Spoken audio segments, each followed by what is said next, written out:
Good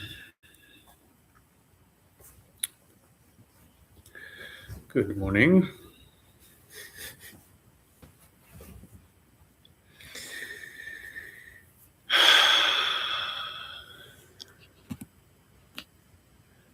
Who's with me? It doesn't tell me who's in the group. It just says I just get numbers.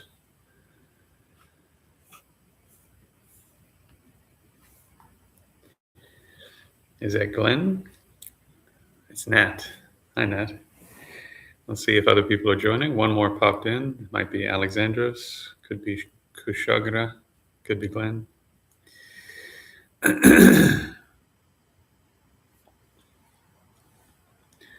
Just wait a minute or two for people to join.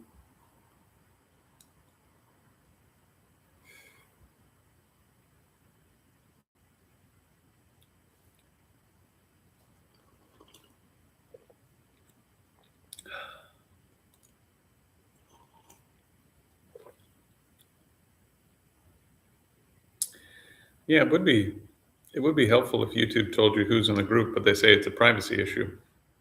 They won't tell you who's watching your live stream. But then in the chat, it labels people and it tells you who they are.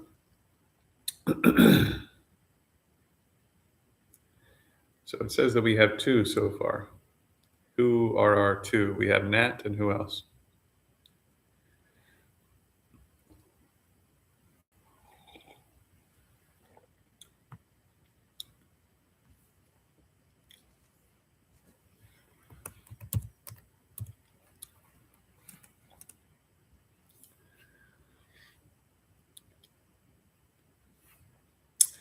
Maybe one of my YouTube people, since they're not responding.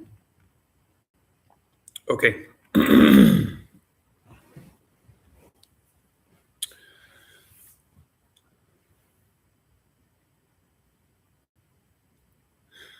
Yeah, it would be helpful. I mean, all around it'd be helpful if they told you who was watching, but I understand. There are privacy concerns. Okay. I will assume that's everyone who's coming, and we will resume with preparing to prepare.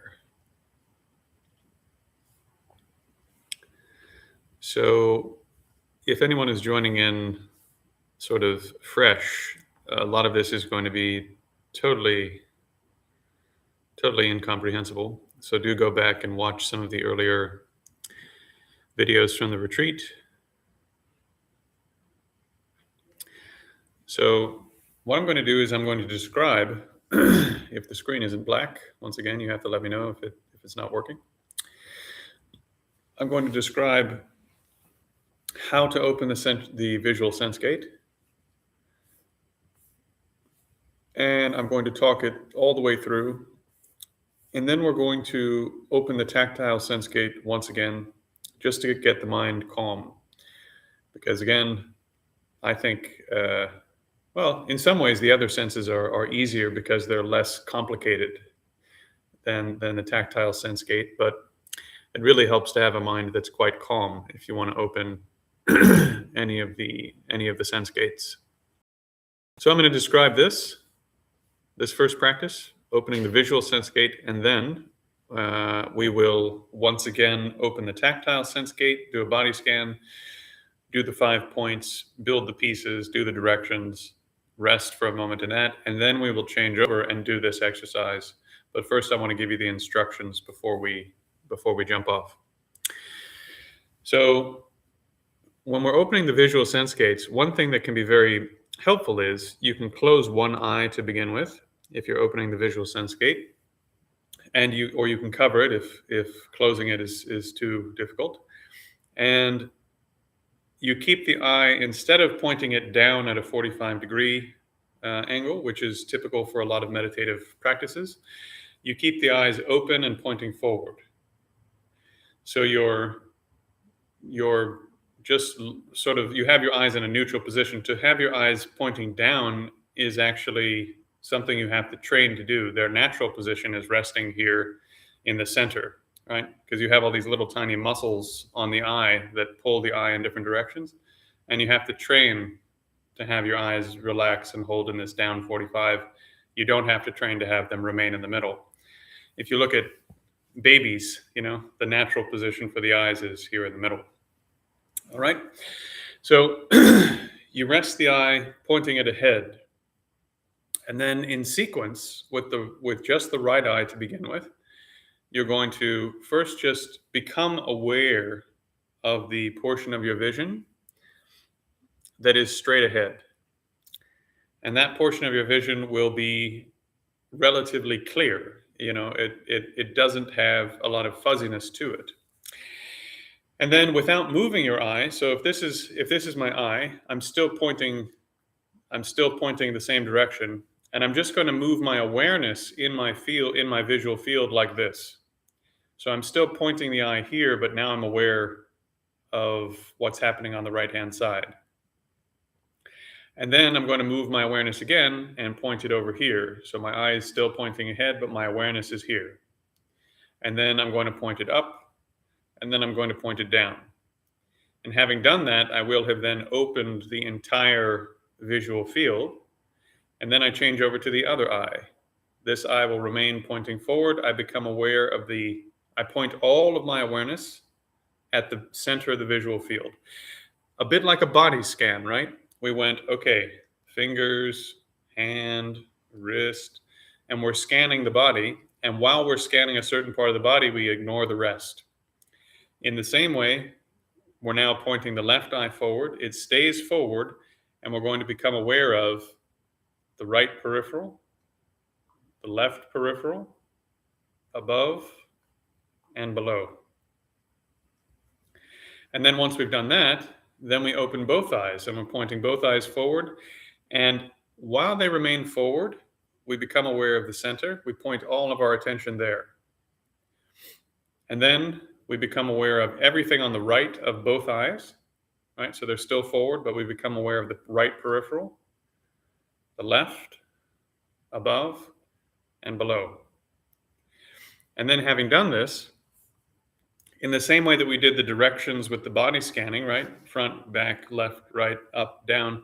Then you just relax the mind slightly, pull back slightly, and you just allow the entire visual field to open. And you rest the mind or hold the mind. Holding is maybe not the right word, even though I use it a lot. You just allow the mind to remain in the natural condition of being completely open in the visual field and aware. I mean, your visual field actually goes from way up here over your head down here. I can see my hands moving even though I'm looking straight forward, right? It covers this huge area. It goes back all the way to here on both sides. I mean, it's just a massive, massive area that your eyes actually cover, but mostly we're aware of this tiny pinhole right here because that's how we've trained our attention, is to point forward through this little pinhole. So we do the right eye, open it up, left eye, open it up, both eyes, open them up, and then we pull back just like we did with the body, and we just observe the fully open visual field. Now, if you find that, oh, well, I'm observing this big open visual field, and my mind is now zooming in on the middle again, then you don't wait for instructions from me. Just pull back and do a scan again. You could do both eyes. You can do one eye at a time if you like, or you can do both eyes, but do a scan again, and then zoom back out and merely observe the whole visual field. Okay. So in brief, those are the instructions. And eventually you're going to have or should have experiences that are much like some of you had when you were doing the full body meditation, which is that the visual consciousness, the visual awareness isn't trying to do something in particular, right? Visual consciousness, its basal qualities or most fundamental qualities, its reductive qualities are that it's clear. Here, the most important sense of that is maybe that it gives rise to certain kinds of experiences. So it gives rise to a visual experience. And that visual experience extends all the way out like this in a huge sphere in front of you, right? It's massive.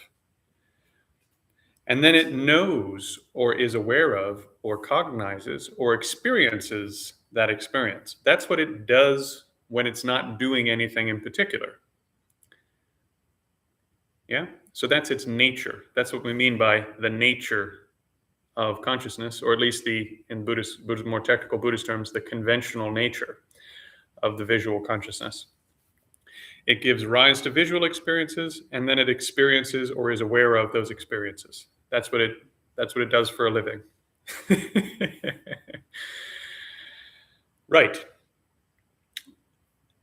So when we pull our awareness back and we become like an observer, we're becoming aware, or not becoming aware of, we are then existing in the natural state of visual awareness, which is quite different than focusing upon a particular aspect of visual experience. Then there's a really distinct subject and object.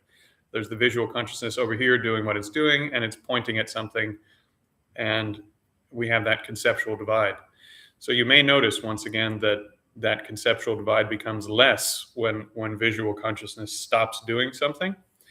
And with visual awareness, that can be quite striking because we associate as human beings so much of our personhood with vision. Vision is maybe our dominant sense, actually, for most of us, probably vision. And therefore, when you start to break down the conceptual barrier in vision, it can be dramatic. So hopefully no one is stunned or startled. And if you have questions or things that arise from that, please do let me know, but just fair warning.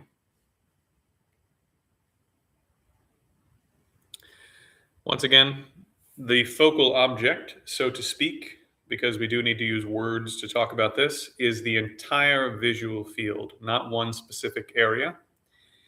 If you find that your mind has zoomed in on one area, for example, maybe you have, like I have a dog, for example, our mind is trained cognitively when something moves, especially if it's shaped like an animal or an insect. When something moves, our mind pools all of our visual attention on that part of the vision.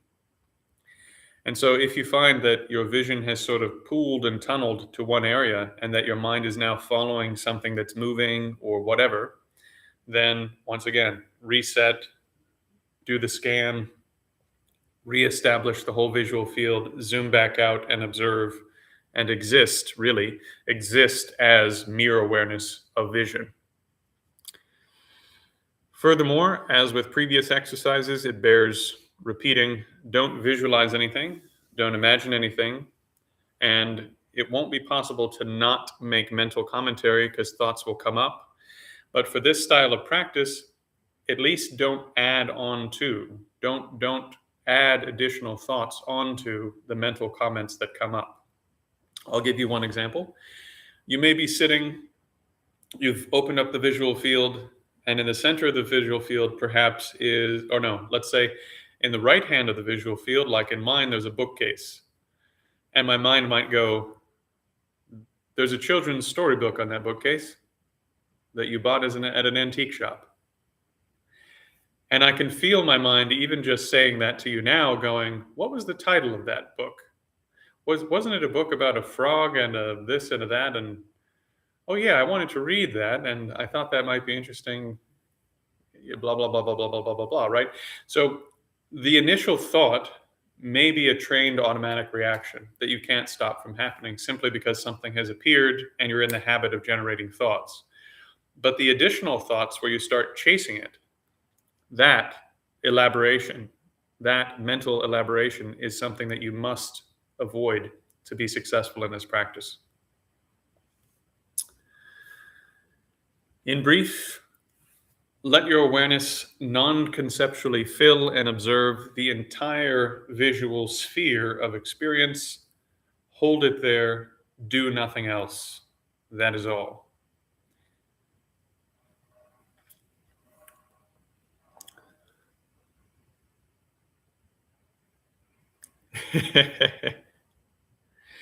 Yeah, absolutely.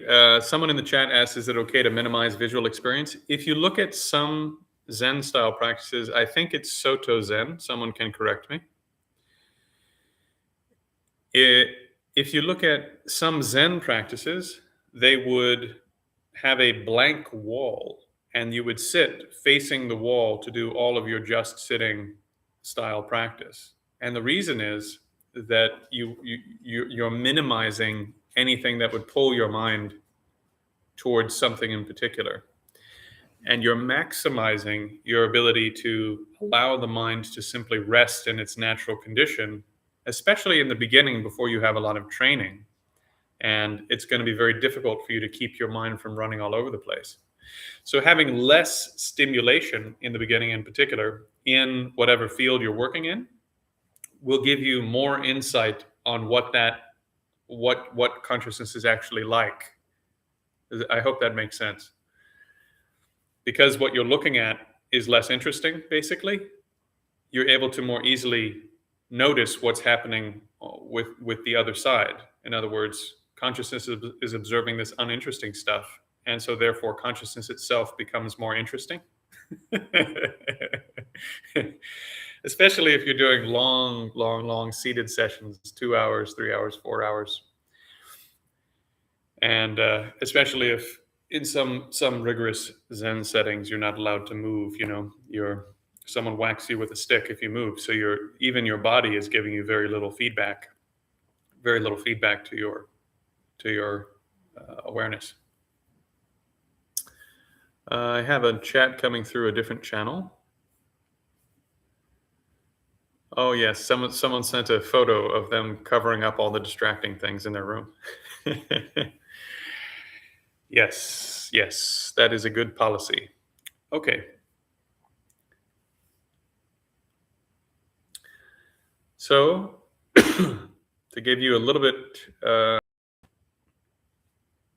of instruction to make it easier, give you more tools.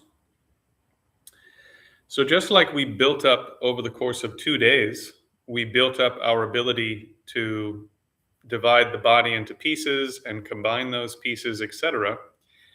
This is from my own experience. This is not from any text that I've seen. This is not from any of my teachers' specific instructions on this practice, but I've been given this general instruction for a host of other practices. One thing that's really helps if you don't have a particular skill of any kind, but including meditative skills, is to break a large task, a large thing, into smaller pieces that you can accomplish. So if you're having trouble holding the whole visual field and you're really struggling, then maybe just look ahead and keep the forward vision and just become aware of the right part of the visual field only. And just hold the front and the right. In the same way that we held the 5 points. Or in the same way that we held the left leg or the right leg by itself for a while. Hold just the right part of the visual field. And then after a while, you could switch over and hold just the left part of the visual field and the front, right? So we're holding the front and the left. And then after a while, you hold the front and the top. And then after a while, you hold the front and the bottom. And then you try holding the front and both sides. And then you let that go, hold the front, the top, and the bottom. And then you let that go, and so on and so forth. So you build up the skill, you see? So we're now at 20 minutes, and I've given you the full transmission of the instructions. So let's do a little bit of quick body scanning, and then we'll just do 5 minutes of opening the visual sense gate, and then we'll be full on when we get to session 3. Okay? So, very quick body scan. Left foot, left calf, left knee,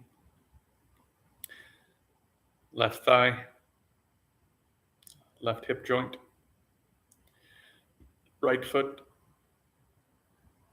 right calf, right knee, right thigh, right hip joint, pelvis and sexual organs, waist, diaphragm, chest, left shoulder, bicep, elbow, forearm, wrist,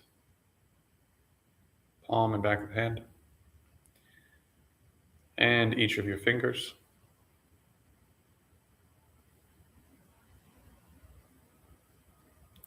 Right shoulder,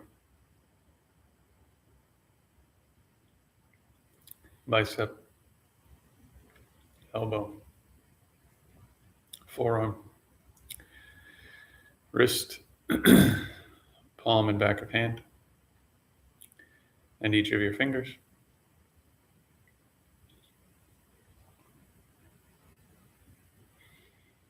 Thumb, pointer, middle, ring, pinky, first third of your neck, second, third. Do your whole scalp besides the top of your scalp, your whole face, the whole interior of your mouth,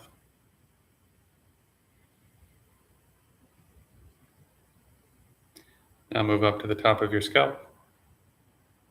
Find the sensitive point.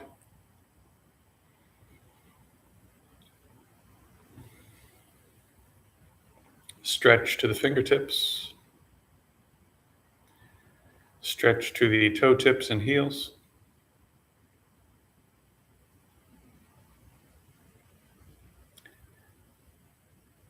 Add on everything to the front, to the back, to the left, to the right, up and down.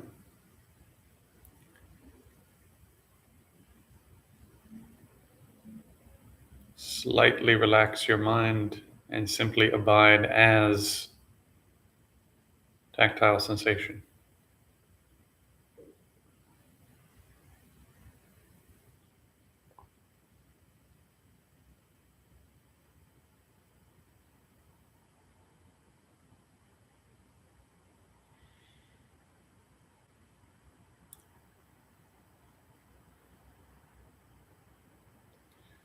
Okay, now open your eyes and point them forward.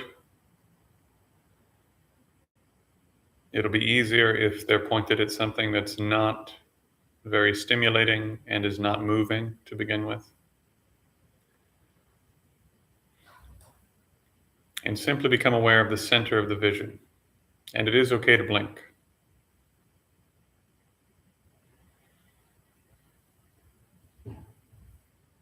Hold your awareness on the center of vision.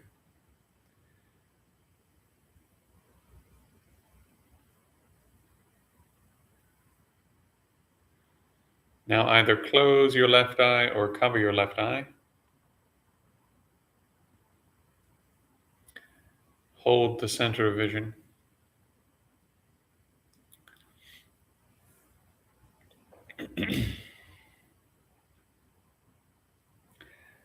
Now, one of your eyes may see better than the other one, and that's okay. The point is not to have clear vision. It's to become aware of what vision is in that sense. So point the eye forward. Become aware of the center of vision. Now become aware of everything in the right peripheral field.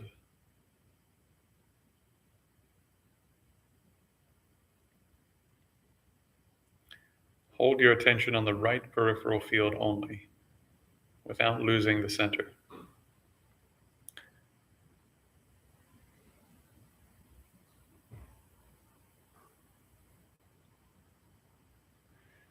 Now stretch your awareness in the other direction, letting go of the right, to the left peripheral field of the right eye. So the furthest left you can see, keeping your eye pointed forward.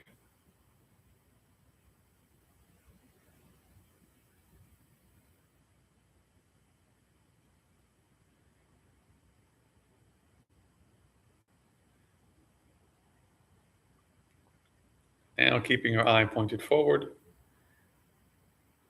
as high up as you can see, everything upward.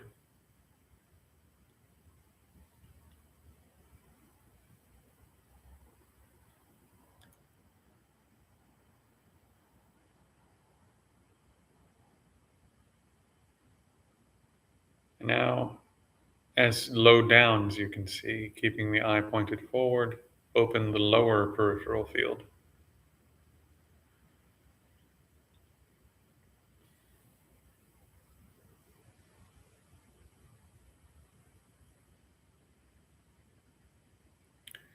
Okay, now do your best.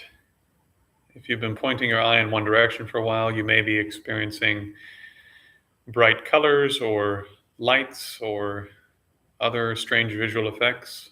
Don't let your mind focus on that. Just keep the mind fully aware of the visual field. Whatever is appearing there is fine.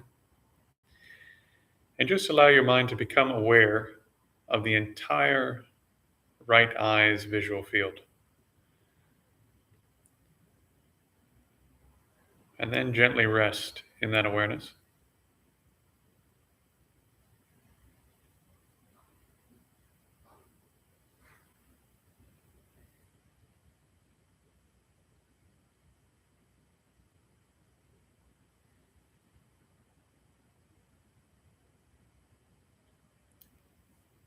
Now close the right eye.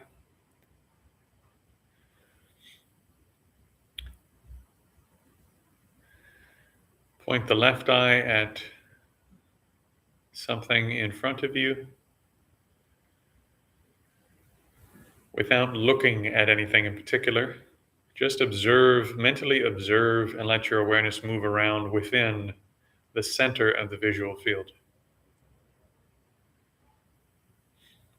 So you're not looking at a particular object. If you look at a particular object, then you're no longer observing the visual field. You're observing an object within the visual field.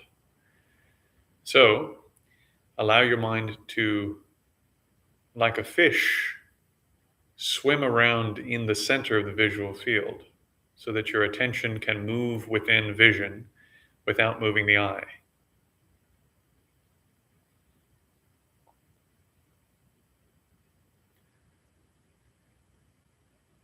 Now keep your vision pointed to the front, but swim within vision with your attention over to the right and fill the right hand visual field with your awareness.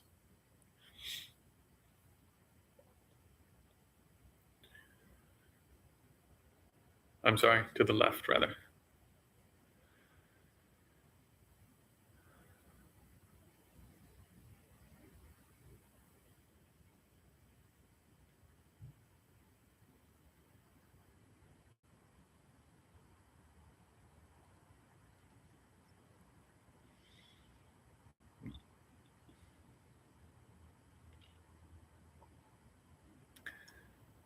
Now keeping your eye fixed in the center without looking at anything in particular, maintain the open awareness of the center of the vision and let your attention swim to the right and be aware of the right peripheral field of the left eye.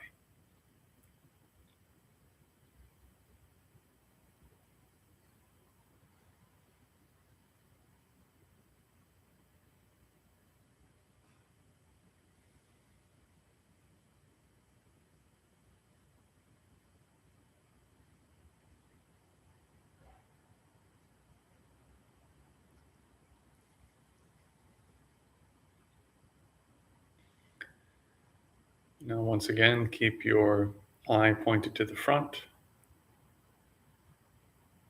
And allow your attention to swim upwards in the visual field to the highest place you can see in the visual field.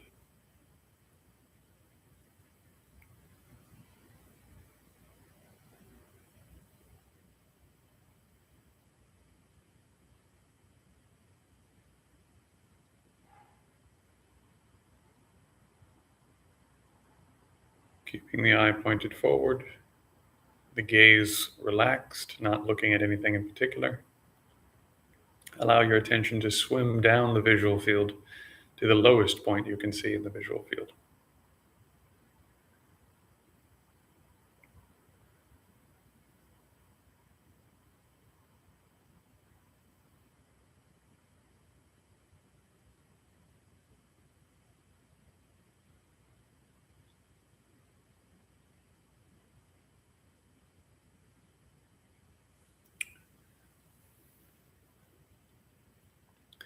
Now simply open the left visual field, still having the right closed, and just observe the entire left visual field. The highest point, the furthest to the left, the furthest to the right, the furthest down, without looking at anything in particular in the center.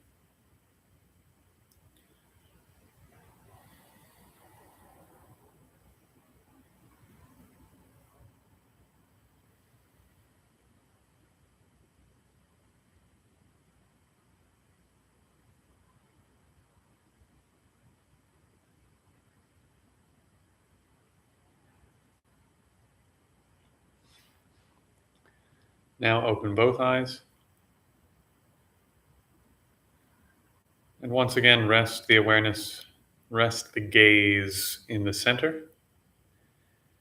And allow your attention, without looking at anything in particular in the center of the vision, allow your attention to swim around inside the center of the vision, so that you can be aware of the full center of the vision without focusing on anything in particular.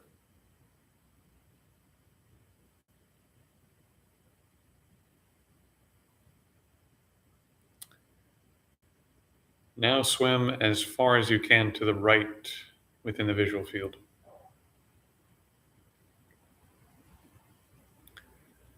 Focusing 80% of your attention or so on the right-hand peripheral vision, and the other 20% in the center.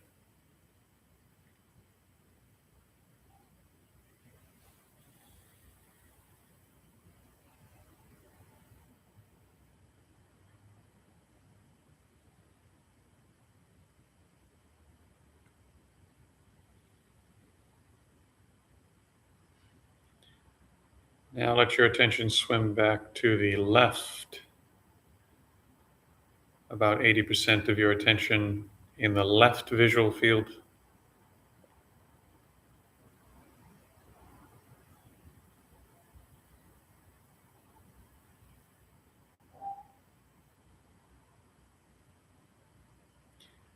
Left peripheral vision. Now let your attention swim upwards to the upper peripheral field, everything you can see above without moving the eyes up.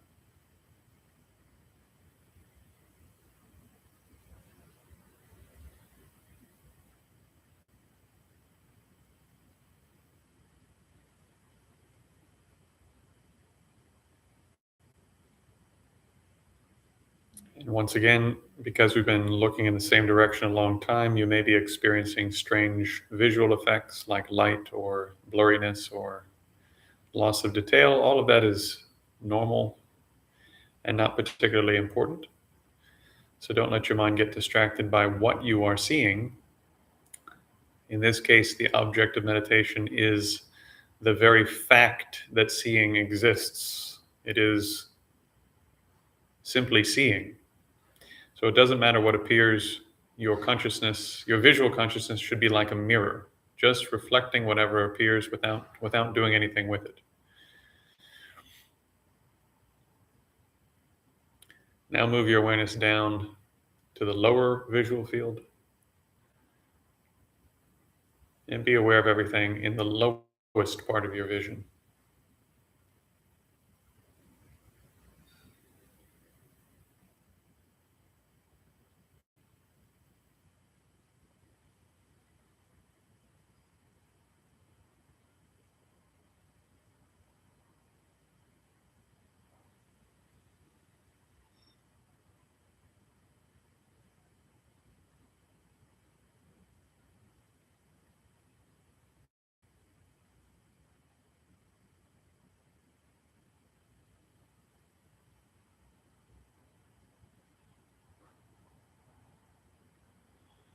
Now bring your awareness back to the middle, but don't look at anything in particular, just gaze and allow most of the attention to be in the middle.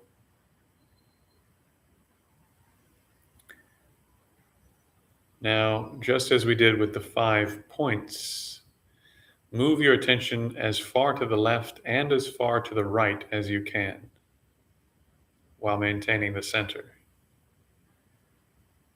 And just hold those 3 points. So we have the center as far to the left as we can and as far to the right as we can.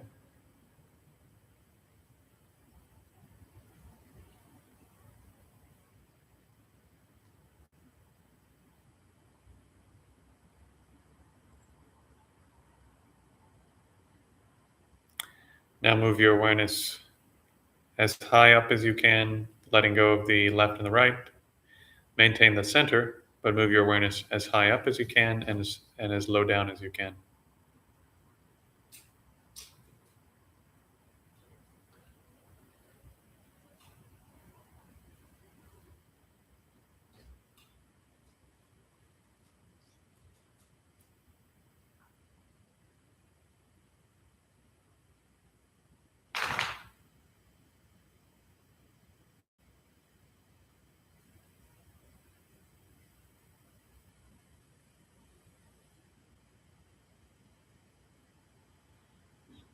And now, very briefly, since we're over time, without losing the up and the down, try to bring the other 2 points back in, bring the left and the right back in, and focus on those 5 points.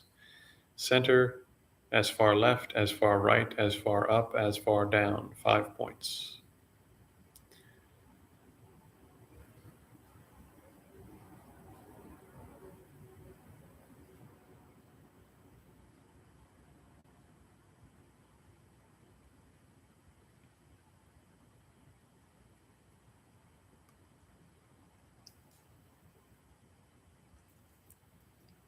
Okay. We're a little bit over time, and our next session is in about 25 minutes, so I don't want to go too far over time. We'll pick this back up after the break.